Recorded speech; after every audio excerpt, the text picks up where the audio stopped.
All right. Good morning. How's it going? Good morning. It's evening here, but nice to see you, Danny and Jay. Yeah, good to see you, Great to Johnny. see you. Can you please go ahead and introduce yourself? Yeah, of course.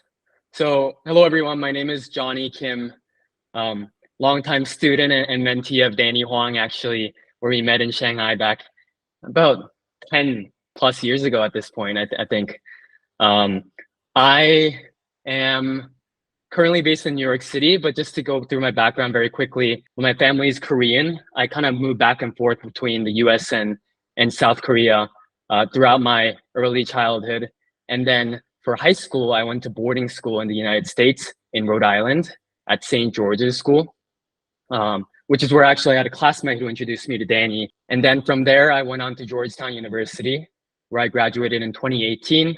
I studied finance and international affairs with a minor in Chinese there. And since then, I've been in New York City working, and mostly in the finance field, first in investment banking at Barclays, and then currently at a company called 𝐓𝐡𝐞, which is a late stage delivery company. Yeah, you're quite accomplished both in your academic journey, but also professionally. Would like to understand a bit more about when did you get serious about studying, and then Yeah. what motivated you? You know, to be honest, so my father is a professor, university professor, and he was studying at the Carnegie Mellon University at the time for his PhD, and his first professor's job is at Boston University. So, you know, his influence, I think, was very big for myself and my brother growing up. Academics was very, very important. And not just academics like grades, but learning and appreciating learning. So I think I was always pretty studious.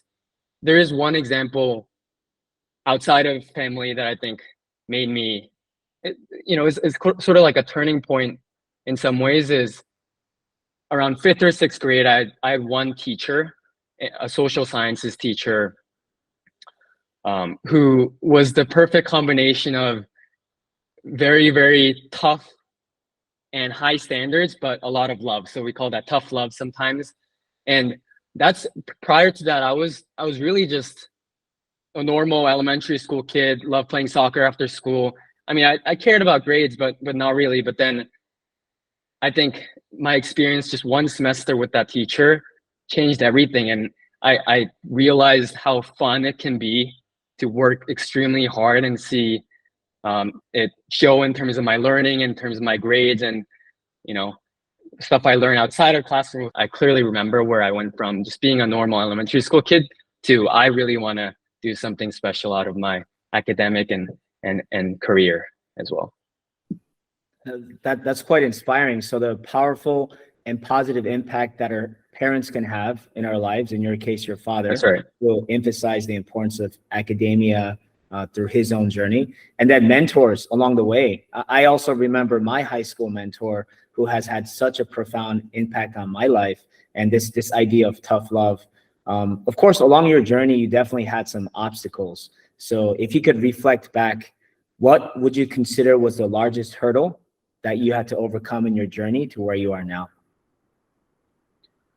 Sure. So I think, a few things that come to mind, but the most impactful on how I view the world, I think has to do with my relationship with my older brother, Michael.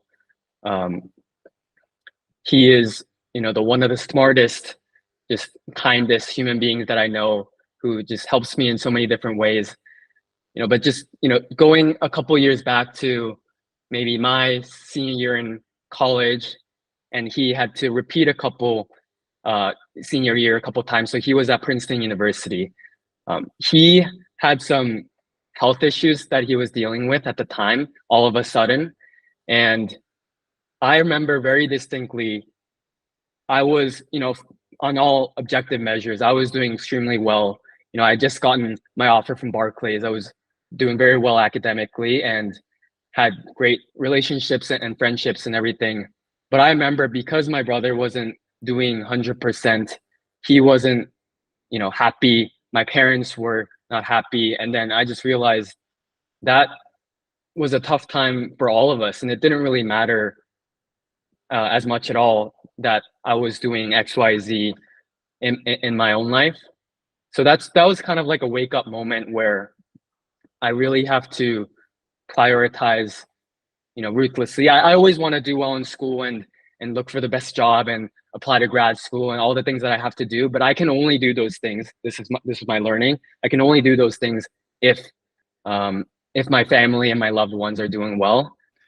Johnny, that's a very touching story. Just like you have a 형, 형 is the Korean word for older brother. Your Michael is my Sam, and he's born a genius, went to MIT, and always just led the way in terms of all accomplishments.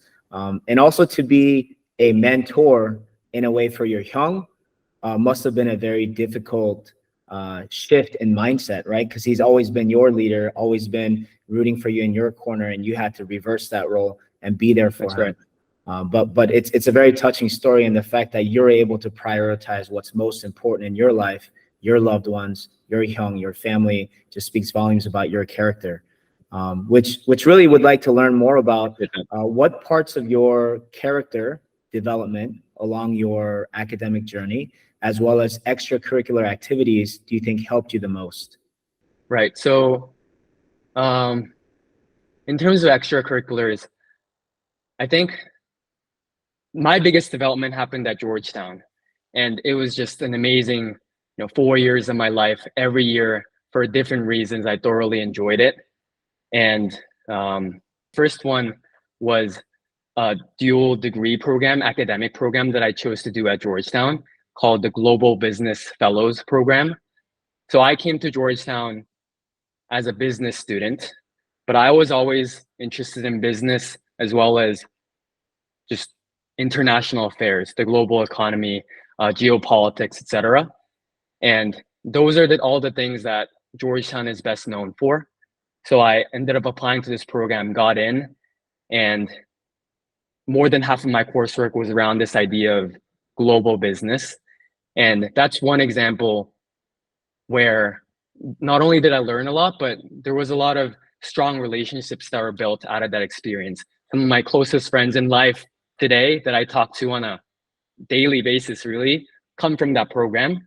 And I think that is one example of when I just really went closer to and ran towards something that truly interested me.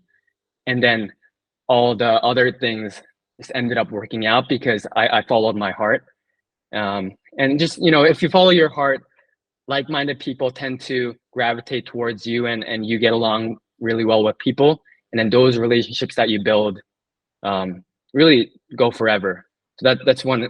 Yeah, thanks for that, Johnny. I concur with you. Like-minded people attract each other together. And even though we met from different parts of the world, I guess both being born in Korea, of Korean descent, and our paths crossed many years later, the importance of character and integrity and kindness and those lifelong values speaks to both of how we have lived our lives, and of course how we emphasize and encourage our students to follow in that same pursuit. So yeah, just kind of reflecting back on your applications, you applied to more than one university. You ended up at Georgetown, but what would you attribute to your application success? I like to think that I'm a logical thinker. I think it all starts with academics.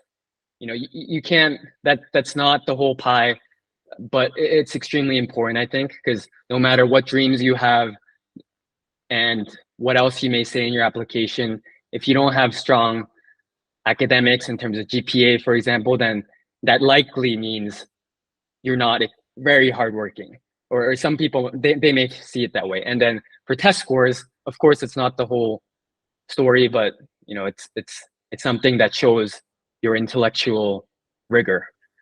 So I think I was lucky that I had a lot of those fundamentals down, where for reasons we talked about before, GPA was something that I cared a lot about. I was very studious, so I was okay on that front. And then on the standardized testing, it much longer than my peers to get the score that I wanted. So I think it depends on the person, but for me, I was mostly applying to business schools, and business schools like to see that you're a leader wherever you are, and you have the character and drive to push things forward. So some things that I highlighted in my application are the fact that I was a 2-year captain of the varsity soccer team, and the types of leadership and team related initiatives that I did to help improve the morale of the team. Other things is I was actually I don't know if I ever told you, Danny, but I'm a big dancer, and bigger more at the time. So I was the founder of one of the breakdancing, and then I was also a senior writer for the school newspaper. So just overall showing that I'm a very, not only a leader, but also I'm just realizing what was also important is just showing that you're a very significant contributor to your high school community. I think goes a long way.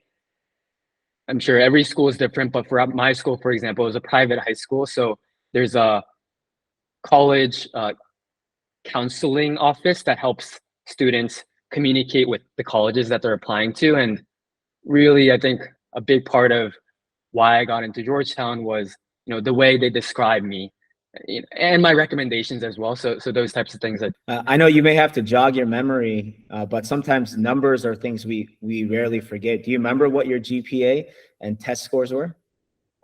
Yep. So so on a 4.0 scale, I don't remember the weighting and things like that, but I remember having a 4.2 or 4.3. So I was always, A plus, A minus in that range in my scores. And I was consistently top first or second or third in my class in terms of GPA each year. I think was your other question on test scores? Is yeah, that what you said? Standardized test scores. Do you remember? I got a 2290, which I believe was maybe 95 or so percentile of the people that took it at the time. So yeah, the SAT has evolved a lot. When I took it, it was out of a 1600. When you took it, it was out of a 2400. Now it's back to a 1600. And as of this year, it's also a digital test. So students take it online, no longer a paper test. Going back to what you were saying, if I could summarize the main points, academics is the first look for all admissions officers. So GPA, which demonstrates your work ethic, your testing, standardized testing, which demonstrates your aptitude, and then leadership. 2 years as a team captain, editor, various activities. So not just a leader anywhere, but a leader within your immediate community, your school. Universities absolutely care about individuals who can join their university and continue to contribute actively to their community. So clearly, all of those components contributed to your success. Would like to hear a bit more about in what ways is your professional and your personal journey different from how you first imagined it when you were in college? Let me think about that. That's an interesting question. I think one big, pleasant surprise has been how in control I feel, at least today, and I have felt since I graduated, of my career. And I started my career in investment banking, which at least within the business realm, it's a highly respected job where they understand you're of a certain caliber of a professional. If I met Danny, my mentor, back in 2012, who's already willing to brainstorm with me what I can do with my MBA, after my MBA, and things like that. So I think, just having worked hard and built the strong relationships that I did back in the day paid off. Where do you think you developed this sense of confidence and self-awareness that a lot of people lack, and this idea of being able to take control of your life and write your own story? That's essentially what you're doing. Very few people can actually say that about their life, but did this develop at a young age, in high school? How did you develop these skill sets? So I definitely didn't feel this way in high school. So let's start there. And then, as I said, college is where I learned a lot about myself and a lot about the world. I think throughout college, I put myself very intentionally in a lot of situations that make me uncomfortable and push me to be a better version of myself. I remember doing that very, very actively. And then throughout the process, I realized one way to really learn about yourself and what you're good at and when you're not as good at, and the type of impact that you could potentially have in your communities and in the world in the future, is to put yourself in leadership positions. That's something that I realized. So I remember, not just the Global Business Fellowship Program, but being president of the Korean Student Association. Also, I started my own startup, if you will, where I connected. I think when you explore deeper and deeper and deeper what you like to do and you're passionate about, and try to start to understand what types of impact you can have on other people, that's where the self-awareness may come from. But I must say I have a long way to go. Yeah, I think every company would wish to hire someone like you. You have some of the best human qualities. Just from our interview here: humility, this passion, a zest for life, and pursuing what you want by taking control of your life. You're an incredibly optimistic and positive spirit. Just listening to you, I can't help but smile through the screen because I'm excited for what's next. You're welcome. I'm surprised for what's next. I'm excited for what's next in your life. And yeah, I just want to ask you two last questions here. Sure. Number one is was it worth it? Was the hard work that you put forth from high school to university to present time worth it? And then secondly, what's some final parting advice you have for students and parents in high school aspiring to follow in your path?